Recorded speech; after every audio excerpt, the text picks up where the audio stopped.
1:30 AM Pangkor beauty studio. Okay கன்னி can invest new open ஷாப்பா?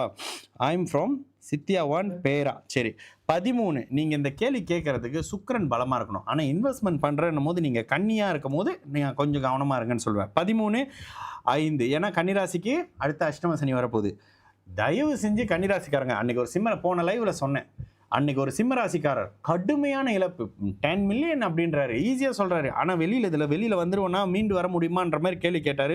சில விஷயம் சொன்னேன், இந்த மாதிரியான பேர் இழப்புகளை அஷ்டம சனியில் செய்வீங்க. அதனால தான் இன்வெஸ்ட்மெண்ட்டை நிறுத்துங்கன்னு சொல்லுவேன். சரி சித்திரை கன்னிராசி சித்திரை நட்சத்திரமா? சரி அழகு சம்மந்தப்பட்டு இருக்கணும்னா என்ன அது? அவர் பேருனா சுக்கிரன் நல்லா இருக்கணும். சுக்கிரன் 1 டிகிரியில் இருக்கார், 10ஆம் இடத்தோட தொடர்பில் இருக்கக்கூடிய 10ஆம் அதிபதியாக இருக்கார். சனி அதிக சுபத்துவம் புதனாச்சே. ஆமாம் இந்த இடத்துல நேரடியாக பார்க்கும்போது ஆமாம் பௌர்ணமி யோகத்தில் சுக்கிரன் என்ன சொல்லி ஜாதகத்தை போடுறேன். ஆமாம் அருமையான விஷயம். என்ன சுக்கிரன் அட்டகாசமாக இருக்கார். அவர் பார்க்கும்போது கேதுவோட சூரியனோட சேர்ந்த மாதிரி உங்களுக்கு தெரிந்தாலும் 1 டிகிரியில் மேஷத்தில் இருக்கார். இந்த 1 டிகிரி உங்களுக்கு தெரியுமா? 1 டிகிரியில் தெரியாதுன்னு நினைக்கிறேன். 1 டிகிரியில் மேஷத்தோடு இருந்து இந்த சந்திரனை பாருங்கள், சித்ரா பௌர்ணமியில் பிறந்திருக்கிறீங்க. அதனால தான் அழகு சார்ந்த அமைப்புகள் அதிக ஈடுபாடு. இப்போ இன்வெஸ்ட் பண்ணலாமான்னா நான் தசாபுத்தி என்னன்னு தான் போய் பார்ப்பேன். தசாபுத்தியில் உங்களுக்கு குரு தசை நடக்குது. குரு தசையில் சுக்கிரன் புத்தி இந்த செப்டம்பர்லேருந்து போகுது. குரு தசையில் சுக்கிரன் புத்தி, சுக்கிரன் இங்கே சஷ்டாஷ்டகமாக இருக்கிறது ஒரு வகையில் நல்லது.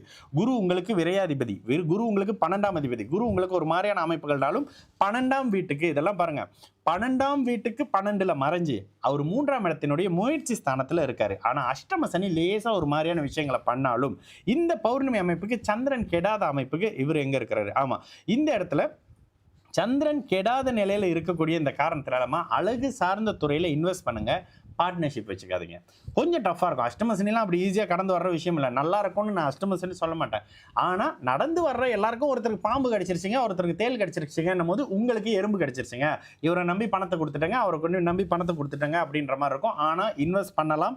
இந்த அழகு சார்ந்த துறையில் கண்டிப்பாக உங்களால் மிகப்பெரிய அளவில் மிளிர முடியும். நல்லா இருப்பீங்க. அழகு சார்ந்த விஷயம் பண்ணுங்கள். சுக்கிரன் மிகப்பெரிய அமைப்புகளில் நல்ல தன்மையை பண்ணுவார்.